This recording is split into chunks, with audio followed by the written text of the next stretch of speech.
Masuknya Jepang ke Indonesia dari Dea Azka Nadila kelas 11 I Presensi 9. Yang akan dipelajari dalam video ini yaitu 1. Proses masuknya Jepang ke Indonesia. 2. Kehidupan bangsa Indonesia di bidang sosial, bidang ekonomi, bidang budaya, bidang militer, dan bidang pendidikan. 1. Proses masuknya Jepang ke Indonesia. Pada tanggal 8 Desember 1941, Jepang menyerang Pearl Harbor, pangkalan Angkatan Laut Amerika di Pasifik. Jepang kemudian menyerbu ke Indonesia, mendarat pertama kali di Tarakan pada 11 Januari 1942. Mereka menguasai beberapa kota seperti Balikpapan, Pontianak, dan Banjarmasin. Setelah menguasai wilayah luar Jawa, Jepang menyerang Pulau Jawa dan berhasil mendarat di 3 lokasi pada 28 Februari 1942. Akhirnya, pada 8 Maret 1942, Belanda menyerah tanpa syarat kepada Jepang. Setelah menerima penyerahan kedaulatan dari pemerintah Belanda, Jepang membagi Indonesia menjadi 3 wilayah pemerintahan militer. Wilayah I mencakup Jawa dan Madura dengan pusat di Batavia, di bawah tentara ke-16. Wilayah 2 mencakup Sumatera dengan pusat di Bukit Tinggi, dipimpin oleh Jenderal Tanabe. Wilayah 3 mencakup Sulawesi, Kalimantan, Maluku, Nusa Tenggara, dan Irian dengan pusat di Makassar, di bawah Laksamana Maeda. Awalnya, Jepang bersikap baik kepada Indonesia, tetapi kemudian berubah, menggunakan propaganda untuk mendukung kepentingan mereka. Propaganda terkenal adalah Gerakan 3A, Jepang Pelindung, Pemimpin, dan Cahaya Asia, serta pembentukan badan-badan kerjasama seperti Putra dan Jawa Hokokai. 2. Kehidupan bangsa Indonesia di bidang sosial, bidang ekonomi, bidang budaya, bidang militer, dan bidang pendidikan. Kehidupan bangsa Indonesia di bidang sosial.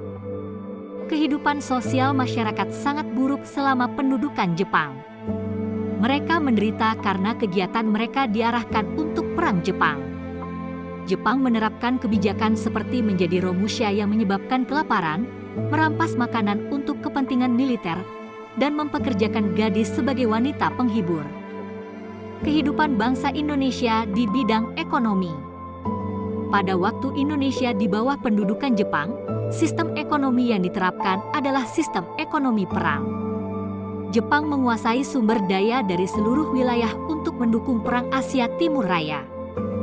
Kegiatan ekonomi diarahkan untuk kepentingan perang, dengan menyita hasil perkebunan dan pabrik, menyebabkan banyak lahan terbengkalai dan produksi pangan menurun yang mengakibatkan kelaparan. Jepang menerapkan pengawasan ketat dan monopoli pada sejumlah komoditas, serta memaksa rakyat menanam tanaman tertentu.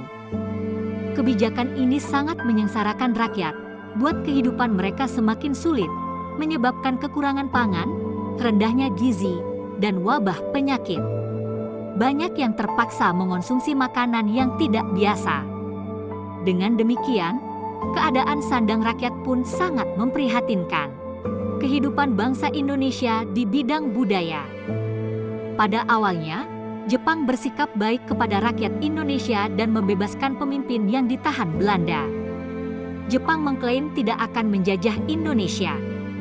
Namun, setelah itu, sikap mereka berubah menjadi keras dan kejam, menyebabkan penderitaan lebih besar daripada masa Belanda.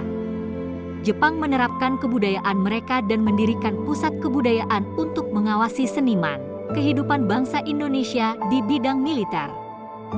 Perbedaan antara masa penjajahan sebelumnya dan masa pendudukan Jepang adalah rakyat Indonesia mendapatkan pengalaman dan pelatihan militer dalam bidang ketentaraan, pertahanan, dan keamanan.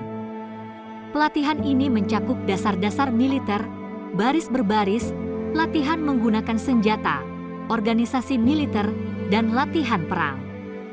Jepang membentuk badan semi-militer dan militer untuk menghadapi sekutu. Organisasi militer yang dibentuk adalah Heiho dan Peta. Heiho, dibentuk April 1945, adalah wadah bagi pemuda Indonesia yang berfungsi sebagai pembantu militer Jepang.